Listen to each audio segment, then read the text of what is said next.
The defending champs are already gone, the Cinderellas are already gone, and what's left is the most brutal Sweet 16 in years. The real March Madness begins now, and here's who's going to survive. But before I get into all that, I have to talk about how we got here, and specifically who is in the Sweet 16. The first team is none other than Michigan. Now, Michigan has been the most dominant team throughout the entire first weekend.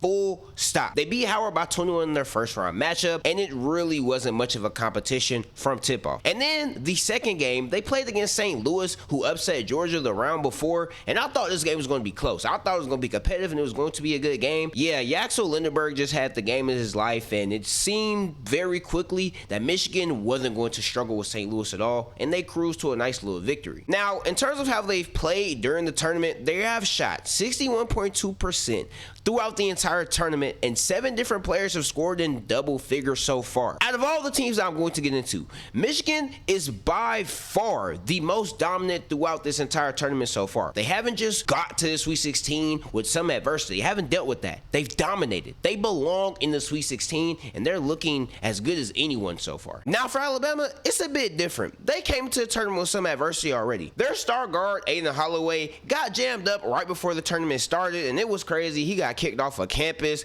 He was alleged to have all these different drugs in his car, and he hasn't played for Alabama the entire tournament, and it doesn't look like he's going to play at all. But Alabama has looked solid regardless. When they played Texas Tech, they set the NCAA record for three-pointers made in a single game, with Latrell Wrightsell Jr. dropping 6 threes. Now next you have 9 seed Iowa with possibly the best win of the entire tournament. Iowa hasn't been in the Sweet 16 this entire century.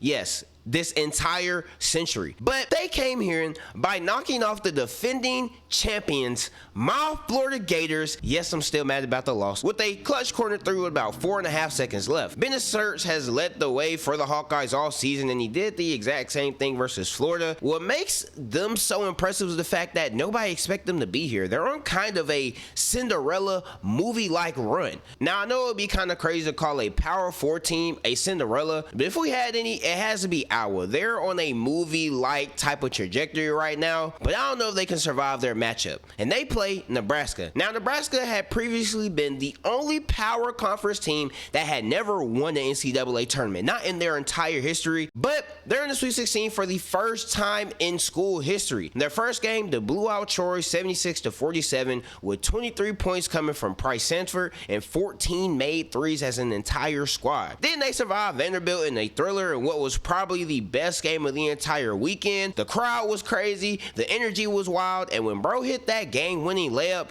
man, it was cinema. It was one of the best crowd pops in all of basketball from the entire weekend. And then you have Duke, a lot of people's favorite, so it's no surprise they're here in the Sweet 16, but they face some adversity as well. In their first round matchup versus Siena, they had to overcome a 13-point deficit, which is the largest halftime deficit by 1 seed to a 16 seed in NCAA first round history. But Cam Boozer would bail them out in the second half, making key plays, and it was really him and Caden and Isaiah Evans, who I am a huge fan of. I've fallen in love with him over this entire tournament. They go into second round versus TCU knowing that they have to make a statement, and Boozer scored 15 of his 17 points in the second half after he started off pretty slow, and they pulled away from TCU 81-58. Now the wins are there, but Duke has looked a little fragile. With Caleb Foster being injured, Duke has looked like they have some chips in the armor. They don't look like they're at full strength, and they are more than capable of being beat. Speaking of being beat, their matchup is none other than St. John's, who in their first round matchup, they played Northern Iowa, where they destroyed them 79-53, and they didn't have much drama. But their second game, quite the opposite. They had Dylan Darling, who was 0 for 5 from shooting,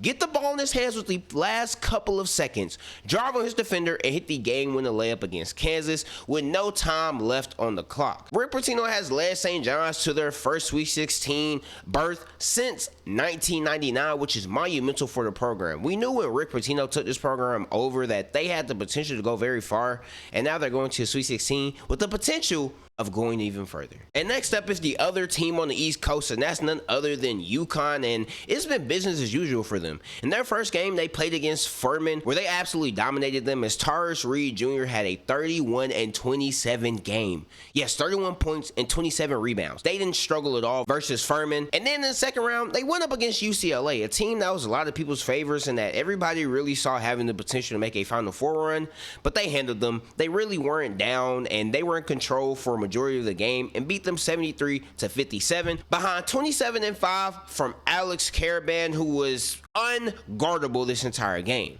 After UConn being called into question and people wondering if they could still continue their level of dominance after those national championships, clearly they're coming out this year and showing, yeah, we still UConn. We're still one of the best programs in the entire nation. The next team is Michigan State, and this shouldn't be that surprising. They're coached by Tom Izzo. Jeremy Fears has been one of the main stories for Michigan State, as he had 16 assists versus Louisville, which is an official Michigan State record. They ended up beating Louisville in their second game, even though Louisville was without their star guard. Michigan State still took care of business as Cohen Carr had 21-10 and his first ever career double-double, and he looked pretty much unstoppable out there. This team is built around Fears orchestrating, and they have all of the pieces to be here in this moment and to make it even further. Next is Houston. Houston is a team that, like Michigan, hasn't really faced a lot of adversity this season. Well, really in the tournament specifically. Houston is the first team in 18 years to win their first 2 tournament games by 30 points. Houston is suffocating. They have Kingston Flemings, who is probably going to be a top 10 pick this upcoming season.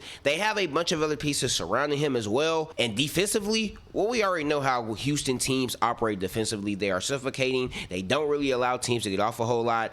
And the team that are going to play is going to have their hands full for surely. Now, this is Houston's 7th consecutive trip to the Sweet 16 in the entire tournament, and Kelvin Sampson clearly has built something with this program, but it has you wondering, is this finally the year that Houston can get over the hump? Next, you have Illinois. Now, Illinois is a bit different. They had more of a slower start to the tournament, but then they erupted in the second half of the VCU game to blow them out. This sent Illinois to the Sweet 16 for the first time in 3 seasons. Now, it is worth noting VCU did lose their best player on the first play of the game. So some people put an asterisk by that second round win, but you can only play who's in front of you. Illinois is very capable of being here. They have a very nice and well put together roster with Keaton Wagler and all the other guys around them, and they're going to give whoever they match up against a dogfight. And next, it was probably the hottest team in the entire country, the Arizona Wildcats. Arizona has not lost since February 18th. In the second round, they beat Utah State 78-66 with Jaden Bradley and Braden Burries leading the way. Arizona has had 4 different scoring options and a front court that physically dominates, and they look unstoppable. They look far and away like the best team in the entire nation, but they also haven't been tested yet. So I'm very curious to see what happens for them in this round. And speaking of who they're playing, you have Arkansas, aka the team led by Darius Acuff Jr., who is the reason why they're here. He dropped 34 points on 50% shooting against High Point in the second round in a thriller. And High Point nearly pulled off one of the biggest upsets of the tournament that would have solidified them as the Cinderella this year. But of course, when you have Darius Acuff and a team that lives and dies by him, which has worked out for them so far, it's going to be very hard to beat them. Next, you have Purdue. In short, they're very steady, they're very efficient. Fletcher Lawyer has scored 24 points and had all 4 of his 3-point attempts in their second round win over Miami, and that win was also the 500th win of head coaches Matt Painter's entire career. Purdue is advancing to the Sweet 16 for the 3rd consecutive season, and they're not a flashy team, but they also don't lose games. They're very well coached and they're very disciplined, but now they have to play a very difficult Texas team that's been playing with nothing to lose and playing with their ass on fire all tournament. And speaking of Texas, Texas has probably had the most difficult road thus far. They started in the first 4 as they beat NC State and BYU, and then they stunned Gonzaga 74-68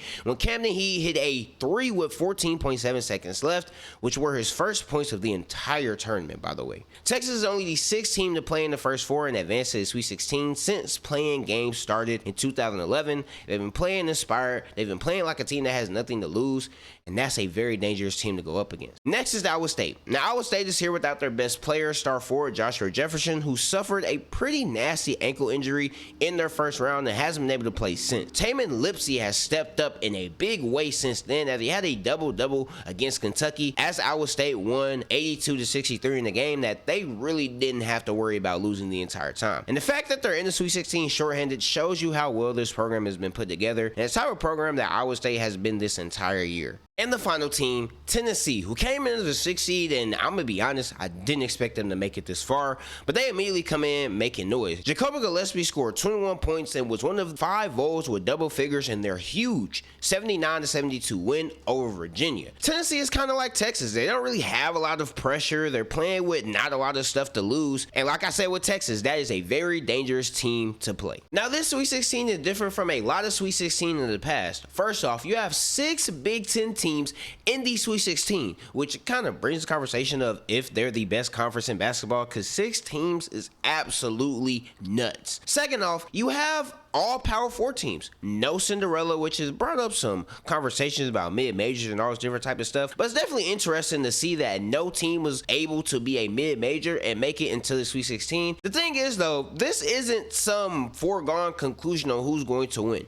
Every team is impressive. Arizona, Michigan, Nebraska, Purdue, St. John's, Duke. Every team has something about them that makes them intriguing, but all of these teams also have something about them that is a weakness. So no, although the Sweet 16 features no mid-majors, none of these teams have a huge advantage over the other to where you can just already pencil them in for the Elite 8. Now, before I reveal my picks, drop your Sweet 16 and Elite 8 picks down below in the comments so I can see how they match up against mine. Now, for the first game I want to talk about is none other than Texas versus Purdue. Like I said earlier, Texas is only the 6th team ever to go from the first 4 all the way to the Sweet 16 since playing games started. Here's the thing. For Texas, you have Modest, who has averaged 20 and 12.5 in his last 2 NCAA tournament games, and he's been pretty significant for the Longhorns. Although he's had some times where he's been kind of questionable, him along with Cameron, he's starting to make an impact on the team. They've been pretty big contributors for Texas throughout this tournament. But Purdue enters the Sweet 16 with the best offense in the country. They rank top 10 nationally in 3-point percentage,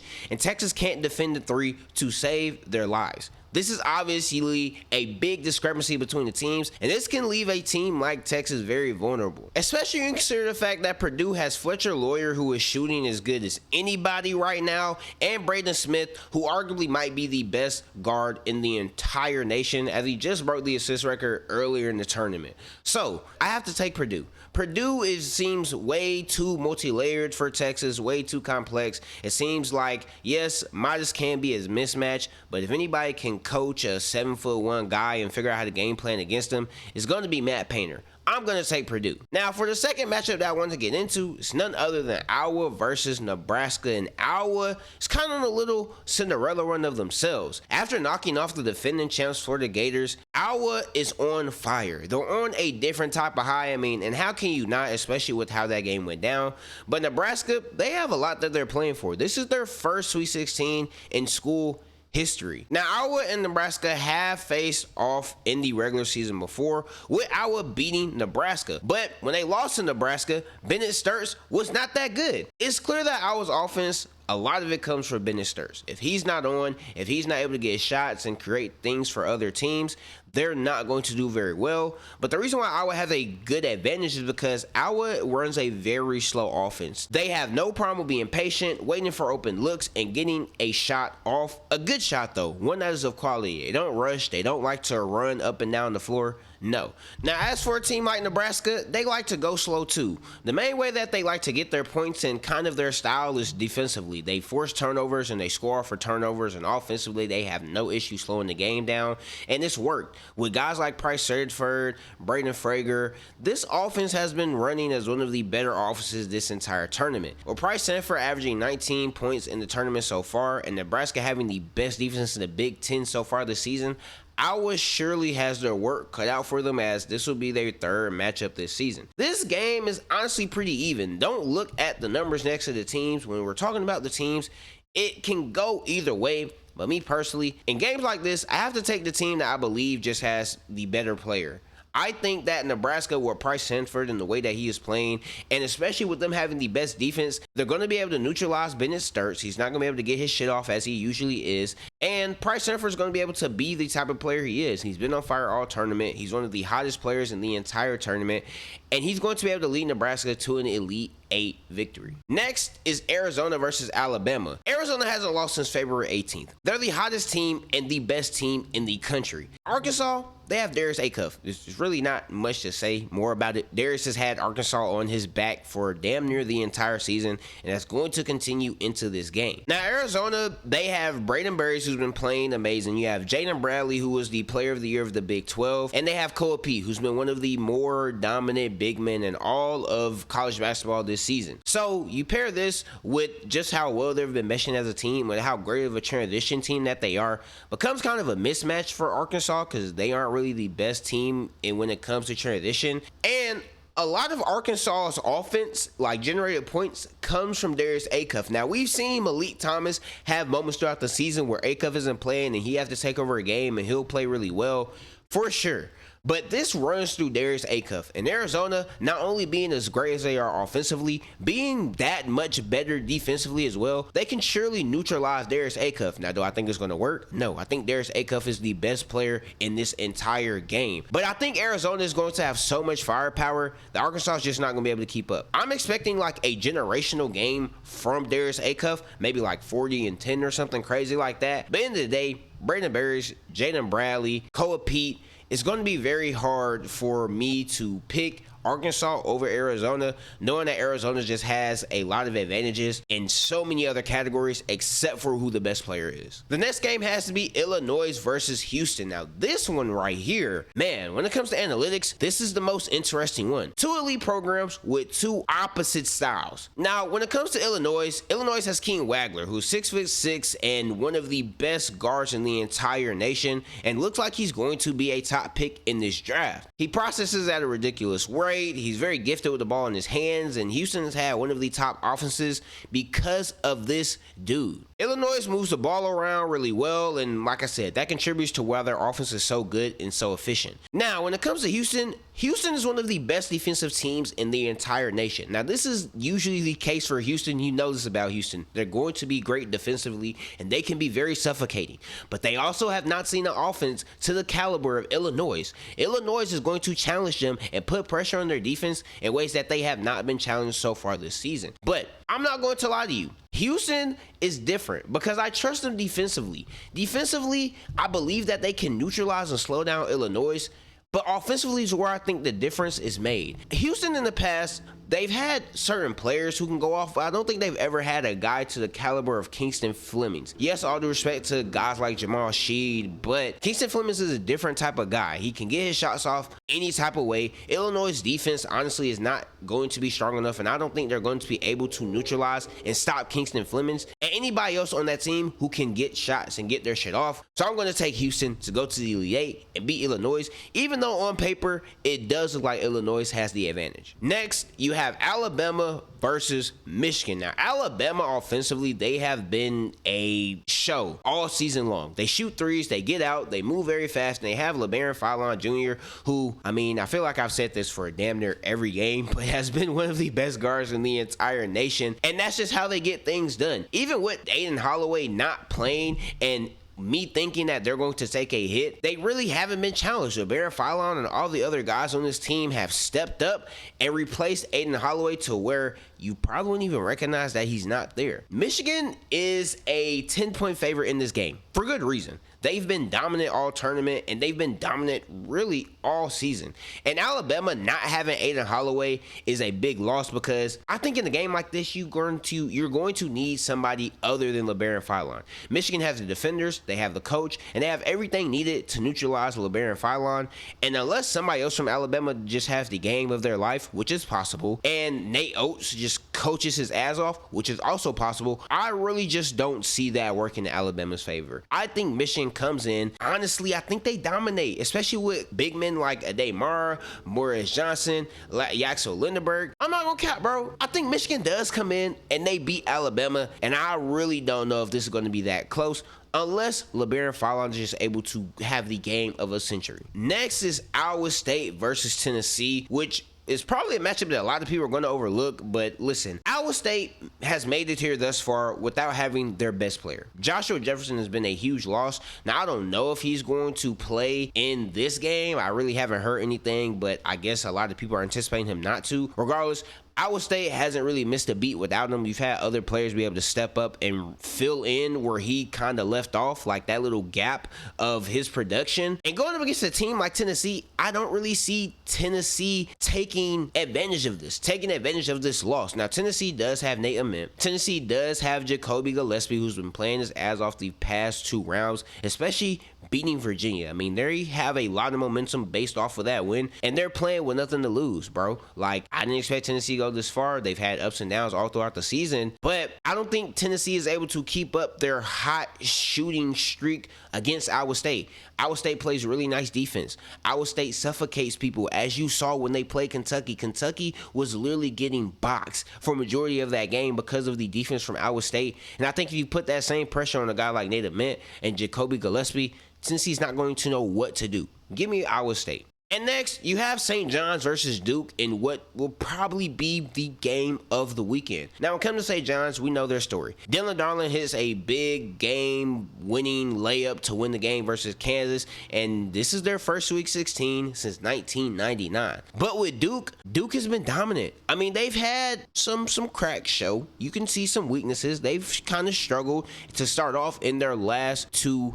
games, but they've always finished strong, and they have arguably the best player in the nation in Cam Boozer. It's hard to go up against a guy like that, especially when you're facing a team like St. John's. The thing is, though, Duke is injured. No Caleb Foster, no Patrick, and they don't look like the same team that was able to beat Michigan in February. In my opinion, that matters. When you go up against a team like St. John's that is elite defensively and features the Big East player and Big East defensive player of the year, things start to get kind of tricky, because now you have somebody who can go up against a guy like Cam Boozer. You have people who can check Isaiah Evans, Caden Boozer, and whoever else on that team is feeling like doing something that day. Matchup wise for Duke, this can be a nightmare, especially with St. John's showing that they have the ability to sit up here and score points offensively. I'm not going to lie to you. Even if Patrick plays, unless Cam Boozer has the game of his life, which is very possible, I could see Cam Boozer having the game of a lifetime. Give me St. John's in the upset victory over Duke. Duke really has not